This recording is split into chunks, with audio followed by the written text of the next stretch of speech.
warahmatullahi wabarakatuh. Perkenalkan, nama saya Nita Fitri Sulwati. Saya dari 1A Perbankan Syariah, Fakultas Ekonomi dan Bisnis Islam, IAIN Surakarta. NIM 205231040. Di sini saya akan menjelaskan tentang kontekstualisasi dan implementasi nilai Pancasila, sosio dan demokrasi. Pancasila merupakan dasar negara dan aturan pokok berkehidupan, berbangsa, dan bernegara di Indonesia. Pancasila merupakan satu-satunya ideologi bagi bangsa Indonesia. Pancasila juga harus kita gunakan sebagai pedoman untuk kehidupan kita sehari-hari. Kita harus membuktikan bahwa Pancasila mampu berdiri tegak di tengah era globalisasi atau era kemajuan seperti sekarang ini. Kontekstualisasi nilai-nilai Pancasila harus dimulai dengan menanamkan nilai-nilai yang ada di Pancasila kepada masyarakat. Dengan adanya penanaman nilai ini, pasti masyarakat akan mampu hidup berdampingan dengan baik. Kontekstualisasi dan implementasi nilai-nilai Pancasila ini yang dilakukan akan mampu mengkokohkan bangsa dan negara di tengah era kemajuan yang sangat pesat seperti sekarang ini. Untuk yang selanjutnya yaitu adalah isi. Pada sila keempat yang terdapat di dalam Pancasila, yaitu kerakyatan yang dipimpin oleh hikmat kebijaksanaan dalam permusyawaratan atau perwakilan ini. Di dalam sila keempat ini, banyak nilai-nilai yang dapat kita implementasikan dalam kehidupan kita sehari-hari. Nilai yang pertama yaitu bahwa pada sila ini, kedaulatan rakyat sebagai inti demokrasi. Hal itu dapat dijadikan sebagai titik tumpu dalam menjalankan roda pemerintahan, bahwa keputusan terbesar ada di tangan rakyat.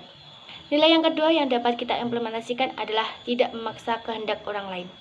Hal ini sesuai dengan kalimat kebijaksanaan dalam permusyawaratan atau perwakilan. Di sini kita harus bijaksana dalam mengambil keputusan dan tidak boleh egois atau memaksakan kehendak orang lain. Selanjutnya, nilai ketiga yang dapat kita implementasikan yaitu mengutamakan musyawarah dalam mengambil sebuah keputusan untuk kepentingan bersama, sehingga mencapai sebuah mufakat. Mufakat di sini artinya yaitu pengambilan keputusan dengan kebulatan tekad sebagai hasil musyawarah.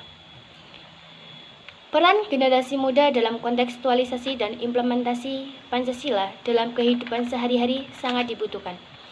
Generasi muda sebagai generasi perubahan atau agent of change diharapkan mampu memberikan angin segar untuk penyelenggaraan demokrasi di Indonesia ini. Sikap pasif yang dimiliki pemuda akan menjadi suatu proses pelemahan demokrasi. Pilkada tahun 2020 ini harus dimanfaatkan para generasi muda untuk menampakkan wajah mereka atau berperan aktif dalam penyelenggaraan Pilkada tahun 2020 ini. Keberanian sikap pemuda yang kritis mampu menjadi angin perubahan yang efektif di daerah untuk menangkal politik uang atau money politik, atau politik-politik yang menyimpang. Banyaknya pemuda yang ikut berproses dalam politik pilkada dengan membawa aura perubahan positif, maka semakin cepat pula terciptanya demokratisasi di tingkat lokal. Hal ini akan memberikan perubahan yang signifikan dalam proses penyelenggaraan sistem demokrasi di Indonesia ini. Dapat kita simpulkan bahwa sebagai generasi muda sudah sepantasnya kita menjadi generasi agent of change atau generasi perubahan. Salah satunya dalam hal penguatan ideologi bangsa. Salah satu contoh nilai dalam sila keempat ini ialah mewujudkan musyawarah untuk mencapai sebuah mufakat. Hal ini harus kita terapkan dalam kehidupan sehari-hari sebagai upaya untuk mewujudkan sikap toleransi antar sesama. Marilah kita mewujudkan demokrasi lokal yang bersih tanpa ada politik uang di dalamnya, sesuai dengan tujuan awal politik Indonesia yang bersih.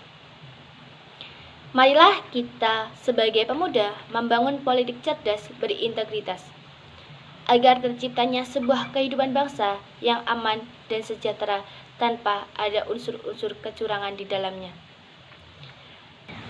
Sekian yang dapat saya sampaikan. Apabila dalam saya menyampaikan terdapat khilafan serta kesalahan, saya mohon maaf yang sebesar-besarnya. Wallahu muwaffiq ila aqwamit thoriq. Wassalamualaikum warahmatullahi wabarakatuh.